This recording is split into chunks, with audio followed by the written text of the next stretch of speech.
They say communication is one of those keys which help you to achieve your goals in your real life. जी हाँ, welcome back to Panacea Tutor. भाई आज की date में हम सब competitive exams की तैयारी कर रहे हैं और किस लिए? क्योंकि हमें जॉब्स पे जाना है और वहां पे अगर बॉस आपको कुछ कहे तो आगे चीज को डिसेमिनेट कैसे करना है वो चीज आपको समझाने के लिए आज हम नया टॉपिक लेकर आए हैं आपके सामने, that is related to your direct and indirect speech. जी हाँ, तो सबसे पहले मीनिंग क्लियर करते हैं कि डायरेक्ट से इनडायरेक्ट में जब हम जाते हैं उसका रीजन क्या है कि क्यों हम स्पीच को बदल देते हैं वो चेक करते हैं। कहते हैं कि when we want to describe what someone said in your own words, ठीक है, हम अपने वर्ड्स में कोई ऐसी चीज बताना चाहते हैं जो किसी ने हमसे कही है, ठीक है, और बताना किसको चाहते हैं? किसी और को, ठीक है। सो ए ने बी को कुछ कहा है, ठीक है, और बी ने आगे सी को बताना है कि ए ने मुझे क्या कहा था। तो ये चीज बताने के लिए ही इसी को कहते हैं डायरेक्ट से इनडायरेक्ट में आना, और उसमें भी कुछ थोड़े थोड़े चेंजेस करने पड़ते हैं, वो आपको बता देती हूँ। जैसे कि फॉर एग्जाम्पल आपके सामने एग्जाम्पल आता है, जैसे कि father said to me I have got you a new car, ठीक है। ये एक एग्जाम्पल छोटा सा बता रखा है कि फादर ने मुझसे कुछ कहा कि वो मेरे लिए नई कार लेकर आए हैं। वेट अ मिनट, मैंने अभी इसको कन्वर्ट करके नहीं बनाया, अभी तो मैंने आपको एक सेंटेंस बताया है और उसकी वजह क्या है। सबसे पहले चीजों को सॉल्व करने से पहले ना उसके रूल्स आपको बहुत अच्छे से पता होने चाहिए। तो पनीशिया ट्यूटर हमेशा जो आपको रूल्स देता ही है, तो आज बिना रूल्स के कैसे हम जाने देंगे। तो नेक्स्ट स्लाइड पे चलते हैं। सबसे पहले एक मेन चीज समझते हैं कि एक सेंटेंस अगर आपको दिया गया है तो क्या वो सेंटेंस दो हाफ्स में डिवाइडेड होता है? जी हाँ, होता है। कैसे होता है? एक सेंटेंस हमेशा रिपोर्टेड वर्ब से डील करता है प्लस रिपोर्टेड स्पीच से डील करता है। कुछ समझे? अरे वापस से समझाती हूँ। देखो, ओके, आपको एक एग्जांपल दे रखा है, कहते हैं कि फादर सेड टू मी, ठीक है, उसके बाद आता है comma, then inverted commas begin, कि उन्होंने मुझसे कुछ कहा था, that I have got you a new car. तो जितना ये फर्स्ट हाफ है इसको हम बोलते हैं वर्ब। क्यों बोल रहे हैं वर्ब? क्योंकि काम किया गया है, फादर ने कुछ बोला है, बोलने का एक्शन हो रहा है, राइट। तो जब बोलने का एक्शन हो रहा है उसको वर्ब नहीं कहेंगे, ऑब्वियसली कहेंगे। अब एक और चीज है, बोला क्या गया है उसको क्या कहते हैं? आई have got you a new car. जो बोला गया है उसी को तो स्पीच कहते हैं, राइट। तो हम कर क्या रहे हैं? बेसिकली हमारी स्पीच को ही तो कन्वर्ट करने की कोशिश कर रहे हैं। अब चाहे आपको नरेशन आ जाए, चाहे आपको डायरेक्ट से इनडायरेक्ट आ जाए, चाहे डायलॉग राइटिंग आ जाए, कुछ भी आ जाए, सबको एक ही कहा जाता है, रिपोर्टेड वर्ब या रिपोर्टेड स्पीच, सबका एक ही फॉर्मूला है। ये सारी चीजों का मतलब एक ही है कि उसमें एक सेंटेंस दे रखा होगा जो दो पार्ट्स में डिवाइडेड होगा। फर्स्ट सेंटेंस जो फर्स्ट हाफ होगा जिसमें काम करके बताया जाएगा कि किसी ने क्या कहा है मुझसे, उसको हम वर्ब कहते हैं। क्या काम कहा गया है, क्या बोला गया है, वो स्पीच को हम रिपोर्टेड स्पीच बोल देंगे, राइट। यही चीज मैं आपको समझाने की यहाँ पे कोशिश कर रही हूँ कि रिपोर्टेड वर्ब और रिपोर्टेड स्पीच। अब देखो, जब भी आपको किसी ने कोई बात कही होगी तो क्या वो बात पहले ही कही होगी ना, कि ऑन द स्पॉट किसी ने कुछ बोला होगा? नहीं, दोनों चीजें हो सकती है। ऐसा नहीं है, ऑन द स्पॉट भी किसी ने कुछ कहा हो सकता है। ये सारी चीजें आपको एक्सप्लेन करेंगे वन बाय वन। एक मिनट रुक जाइए। सबसे पहले मैं आपको जो क्लियर करना चाहती हूँ वो ये है कि सेंटेंस दो हाफ में डिवाइड हो गया, रिपोर्टेड वर्ब और रिपोर्टेड स्पीच में हो गया, ठीक है। रिपोर्टेड वर्ब जो फर्स्ट हाफ है, रिपोर्टेड स्पीच जो सेकेंड हाफ है, जो बोला गया है। और हमेशा जो आपका रिपोर्टेड स्पीच का टाइम होगा वो हमेशा चेंज हुआ होगा, क्योंकि जब किसी ने आपसे पहले बात कही थी, अब बाद में जैसे ए ने बी को कहा, बी ने जाके वापस सी को कहा, तो ए ने जो बी को बोल रखा है वो जाके जब सी को बताएगा तो टाइम चेंज नहीं हो जाएगा? ऑब्वियसली टाइम चेंज होगा। इसीलिए हम रिपोर्टेड स्पीच का टाइम चेंज करके बताते हैं, हम उसको पास में लेके चले जाते हैं, ओके। अब वो ही बता रहे हैं कि रिपोर्टिंग वर्ब हमने चेंज कैसे करना है। तो सबसे पहले आप कह रहे हो कि रिपोर्टेड स्पीच के ऊपर ज्यादा स्ट्रेस आ रहा है, रिपोर्टेड वर्ब पे ऊपर नहीं। अब आप रिपोर्टेड वर्ब की बात कर रहे हो। जी हाँ, हमारी करेक्शन जो होने वाली है ना, या ऐसे मैं कहूँ कि हमारी जो मिस्टेक्स शुरू होने वाली है ना, वो यहीं से शुरू होने वाली है। जो फर्स्ट हाफ है वो भी चेंज होगा, जो सेकंड हाफ है वो भी चेंज होगा। कैसे चेंज होगा? पहले फर्स्ट ऑफ फॉरमोस्ट को ही थोड़ी सी रिस्पेक्ट दे देते हैं, पहले वो डिस्कस करते हैं कि रिपोर्टिंग वर्ब कैसे आता है। कहते हैं कि if the object is given in a sentence, तब आपने क्या करना है, जैसे आपको सेड दे रखा है, ठीक है, जैसे आपको ये वाला एग्जांपल दे रखा है कि फादर सेड टू मी, तो यहाँ पे आपको ऑब्जेक्ट मिल रहा है कि किससे कहा गया है, ठीक है। मेनी टाइम्स ऐसा भी हो सकता है कि आपको ऑब्जेक्ट ना मिले। फिलहाल हम ऑब्जेक्ट की बात करेंगे। तो यहाँ पे क्या कह रहे हैं? वो कह रहे हैं कि अगर ऑब्जेक्ट दे रखा है तो सेड के बाद क्या आ जाएगा? आपका टोल्ड दैट आ जाएगा, ठीक है। आपने कैसे फॉर्मेशन बनानी है कि my father told me that, ठीक है, ऐसे फॉर्मेशन बन जाएगी। बट अगर object is not given in the sentence, तब आपने सेड का सेड ही रखना है, बस आगे क्या कर देना, सिर्फ एक दैट लगा देना और कुछ नहीं करना है। समझ आया? नहीं नहीं, एग्जाम्पल से समझ आएगा और अच्छे से क्लियर होगा। अभी क्लियर कर देते। एग्जाम्पल कहता है रवि सेड, जी यहाँ पे हमें हमारा ऑब्जेक्ट नहीं मिल रहा है, तो इसका सेंटेंस फॉर्मेशन कैसे बनेगी? Ravi said I am reading the book, पहले तो कंटिन्यूस का हो गया, ठीक है। अब इसको कन्वर्ट कैसे करना है, कहते हैं रवि सेड दैट, ठीक है। आगे क्या करना है वो बाद में बात करेंगे कि हाँ कौन से प्रोनाउंस की कैसे इंटरचेंज करना है, कैसे हमने टेंस लगाना है, वो बात की बात है। हम अभी बात सिर्फ कर रहे हैं रिपोर्टेड वर्ब की। रिपोर्टेड वर्ब किस तरीके से चेंज होगा, वो ऐसे ही चेंज होगा। अगर सेड दिया है तो सेड दैट बन जाएगा, दैट सेड, ठीक है। सिर्फ इतना ध्यान रखिए, उसके बाद धीरे धीरे आगे बढ़ते हैं। आई होप यहां तक आपको क्लियर हो गया है कि अगर सेंटेंस में आपको ऑब्जेक्ट गिवन होगा, ठीक है, तो आपने सेड का क्या कर देना है, आपने टोल्ड दैट कर देना है, ठीक है। और अगर ऑब्जेक्ट इज नॉट गिवन तो आपने सीधा सेड दैट ही लगा देना है, दैट्स इट, और कुछ नहीं है। सिंपल फॉर्मेशंस है। जैसे ही आपको एमसीक्यू आपका दिखेगा आंसर आपने टिक कर देना और कुछ नहीं करना है, ओके। अच्छा, अब बात करते हैं कुछ और चीज की भी। देखो, हमेशा कहते हैं कि मैंने आपको अभी एक चीज समझाई है कि किसी ने मुझसे पहले कुछ कहा था, बाद में मैंने किसी को कुछ जाके बताया, ठीक है, तो टाइम तो चेंज होगा, डेफिनेटली टाइम चेंज होगा। पर कभी कभी ऐसे भी होता है, जिसमें मैंने स्टार्टिंग में भी बोला था कि कोई चीज़ ना प्रेजेंट में भी चलती है। जी बिल्कुल चलती है। अब प्रेजेंट में भी कभी कभी आपको ऐसे आ सकते हैं, ना कि सिर्फ सेड आ सकता है, आपको सेज भी आ सकता है। तो उस टाइम कैसे डील करना है, उस टाइम आपने ऐसे डील करना है। देखो, कहते हैं कि जब आपका रिपोर्टेड वर्ड प्रेजेंट टेंस में होगा, ठीक है, तो आपने, अगर आपको अगेन ऑब्जेक्ट दे रखा है, ऑब्जेक्ट अब भूलना नहीं है। जैसे कि आपको फर्स्ट एग्जांपल में दे रखा था कि फादर सेड टू मी, ठीक है, मैं यहाँ पे लिख देती हूँ, जैसे कि फादर सेड टू मी, ठीक है, ये आपका ऑब्जेक्ट है, ओके, ऑब्जेक्ट बन गए यहाँ पे।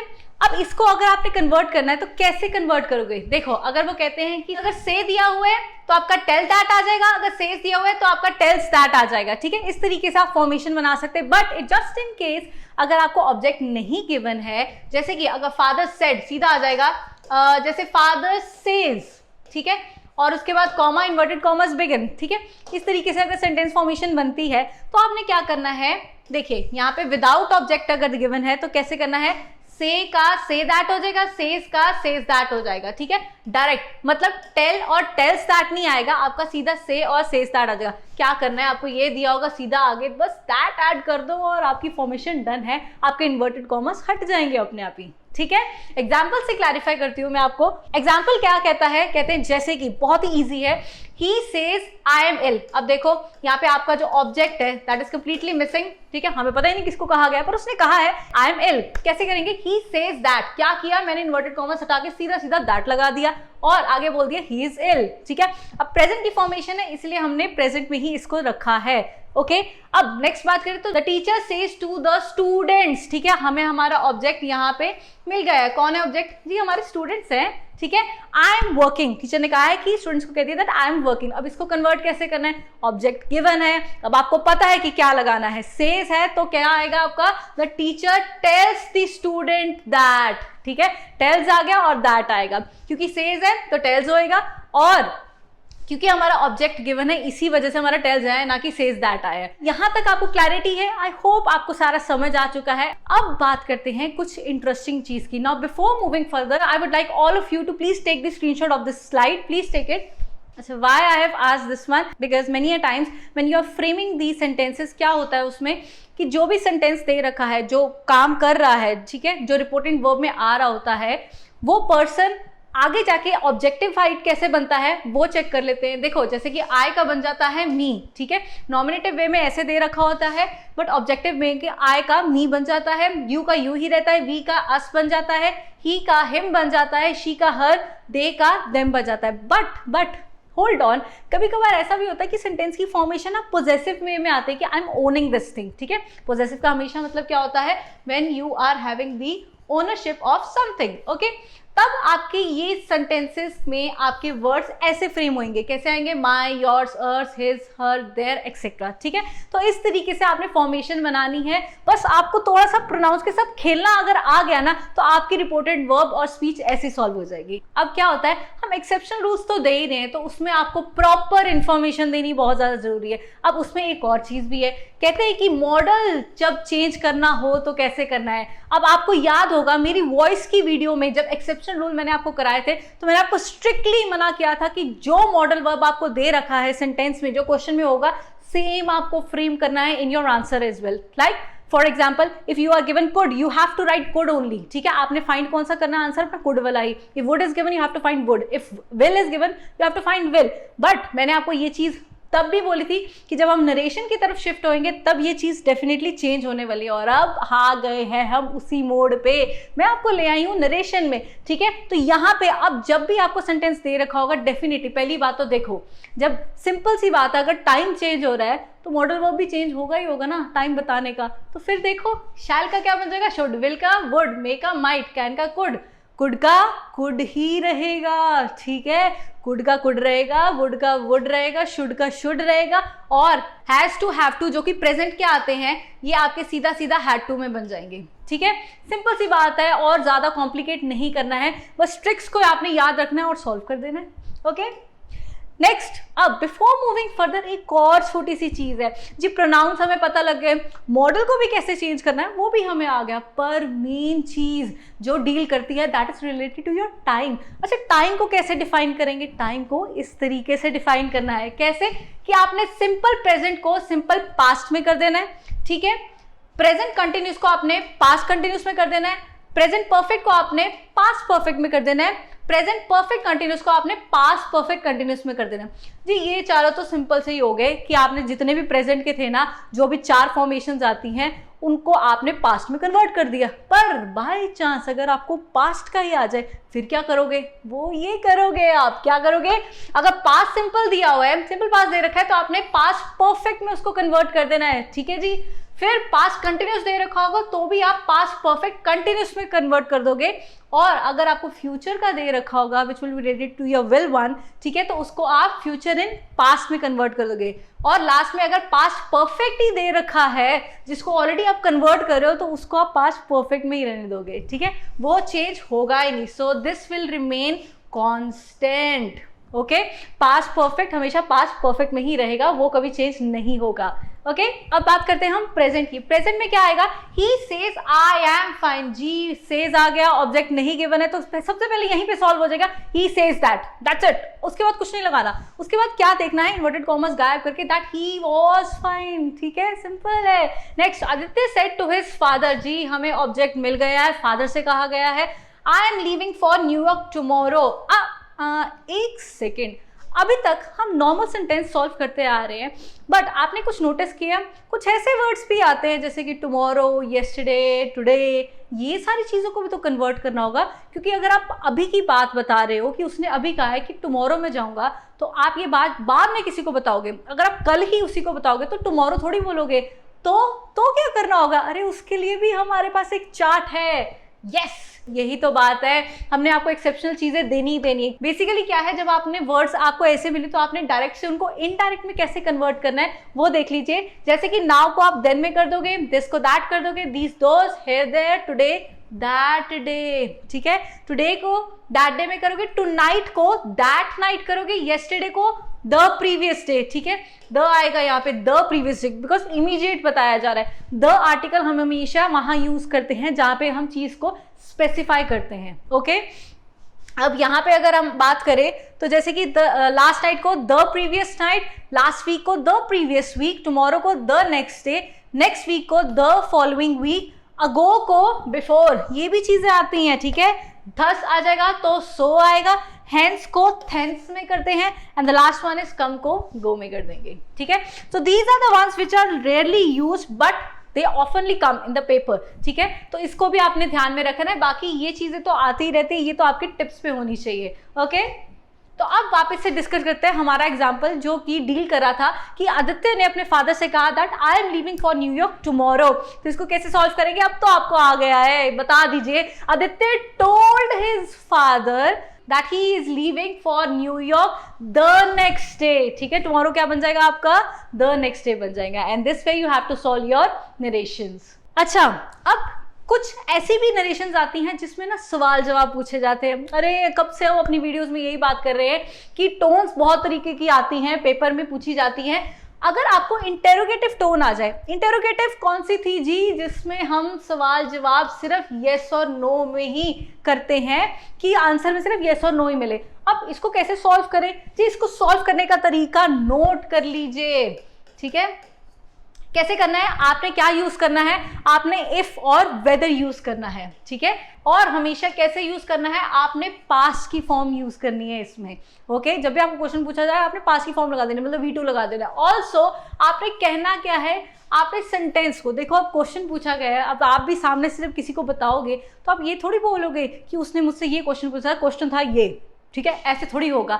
आप जब भी किसी को कोई चीज़ बताओगे वो इस तरीके से फॉर्म करके बताओगे कि वो एक सेंटेंस ऐसा लगना चाहिए कि वो एक अफर्मेटिव टोन में आ रहा है। ठीक है, अफर्मेटिव टोन मैंने आपको पहले भी बताई थी, that is your positive tone. ठीक है, and the one which is ending with a full stop. Okay, sentence which is ending with a full stop and has a positive tone, that is the one which is known as the affirmative one, and we always have to convert the question form into the affirmative thing. Okay, remember this one, how we have to do that अभी बताते हैं।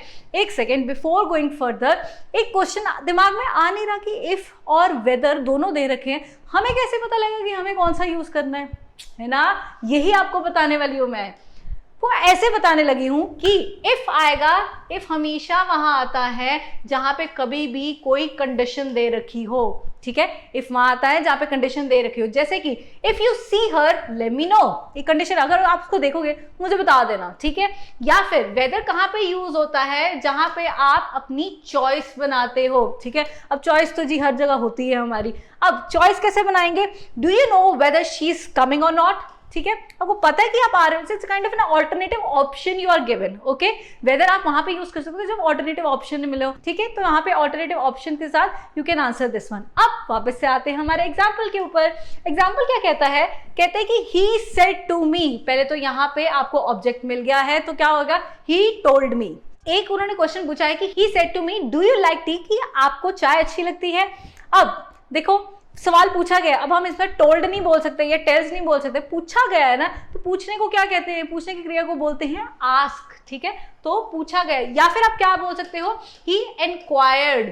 Okay, आप एनक्वायर्ड word भी use कर सकते हैं। ठीक है, सो ही आस्क्ड मी और he enquired me if I like the tea. Okay, so इसको क्या किया, मैंने इफ लगा के इसको अफर्मेटिव टोन में कन्वर्ट कर दिया है। अब ये क्वेश्चन नहीं लग रहा है, अब एंड में फुल स्टॉप ही आएगा। ओके, अच्छा एक और सेंटेंस देखते हैं, कहते हैं कि she said to me are you enjoying the music. उसने मुझसे पूछा are you enjoying the music, question है, तो उसने क्या किया, she asked me if I was enjoying the music. ठीक है, तो इस तरीके से आपने चीजों को फ्रेम करना है। ये तो हो गया सिंपल। अब डबल इंटेरोगेटिव तो होते हैं, डबल इंटेरोगेटिव याद आया, कौन सा था, हमारी प्यारी सी फैमिली को जब हम इंट्रोड्यूस करते हैं, हमारी WH की फैमिली को।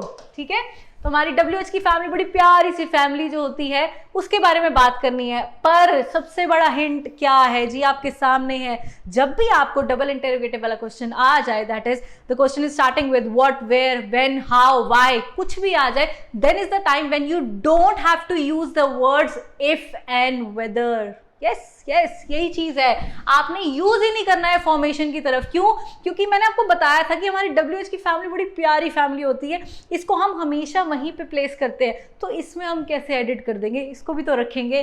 तो देखो एग्जाम्पल कैसे कहता है, he said to me what are you doing. मुझसे पूछा जा रहा है भी आप क्या कर रहे हो, तो मैं क्या कहूंगी, ही asked me what I was doing. ठीक है, full stop at the end of course. ठीक है, तो इस तरीके से हमने व्हाट को हमेशा अपनी नरेशन की रिपोर्टेड स्पीच में भी रखना है when we are converting from direct to indirect. अब एक और एग्जांपल देती हूं मैं आपको, जैसे कि Pooja said to me what is your name. ठीक है, so Pooja asked me what my name was. Hey one sec, यहाँ पे helping verb is coming at the end. Was क्या था आपका हेल्पिंग वर्ब, याद आया? हमेशा बताते हैं, डिस्क्रिप्शन बॉक्स में फिर से चेक कर लीजिए जाके, हमारे वीडियोस में आपको हमने हमेशा से बताया है कि हेल्पिंग वर्ब्स क्या है जी। अब तो आपको रट्टा लग जाना चाहिए। ओके, अच्छा, वॉज पीछे आ गया, अभी तक हम आगे लेकर आ रहे थे, अब ये पीछे कैसे आ गया? हाँ, यहाँ पे आता है आपका एक और एक्सेप्शनल रूल। क्या कहते हैं? कहते हैं why helping verb is kept at the end. ठीक है, जो आपके मन में सवाल आ भी रहा है, नहीं भी आ रहा तो आना चाहिए, पूछो। वो रीजन ये है, when no verb is given then this a time when the helping verb comes at the end. वापस से चेक करते हैं, क्या कह रहे हैं? Pooja said to me what is your name. सिर्फ नाम पूछा है जी, इसमें वर्ब क्या है, काम क्या हो रहा है? कुछ भी नहीं, कुछ बताया नहीं कि कुछ किया गया है। ठीक है, जो सबसे पहला सेंटेंस था, father told me that he bought me a new car. Okay, तो वो क्या था, वो कार लेकर आए थे, काम हुआ था। यहाँ पे तो कोई काम ही नहीं है, सीधा सवाल पूछा गया है। समझ आया? एक और समझाते हैं, कहते हैं कि Rahul said to me how are you. जी, हालचाल पूछा गया, नॉर्मल। इसमें काम क्या है? सिर्फ यही बताने कि आप कैसे हो। जी हम ठीक है, तो कैसे बताएंगे इसको? Rahul asked me how I was. ठीक है, जब आपको सेंटेंस में आपका वर्ब नहीं गिवन होगा ना, ठीक है, when the verb is not given in the sentence, then is the time the helping verb will be coming at the end of the sentence and will always be in the affirmative tone only, even if it is a normal sentence, interrogative one, double interrogative one. Okay, clear है? So this was all for today's video. I hope आपको ये narration का first part, जी हाँ first part समझ आया है, क्योंकि अभी एक और चीज भी बाकी है, इंपेरेटिव तरीके से कैसे करना है और कुछ और एक्सेप्शनल तरीके से भी आपको रिपोर्टेड वर्ब और रिपोर्टेड स्पीच के सेंटेंसेस बताने जरूरी है। तो सबसे पहले इसको क्लियर कर लीजिए, फटाफट से अपने दिमाग में बिठा लीजिए कि रिपोर्टेड वर्ब और रिपोर्टेड स्पीच में क्या डिफरेंस रहता है, किस तरीके से इंटरोगेटिव क्वेश्चन पूछे जा रहे हैं, कैसे हमने उसको चेंज करना है, कैसे हमने इन्वर्टेड कॉमर्स हटाने हैं। And stay tuned to Panacea Tutor. Please इसको लाइक कर दीजिए, सब्सक्राइब कर दीजिए, and this is Radhika signing off. Will meet the next time, bye bye.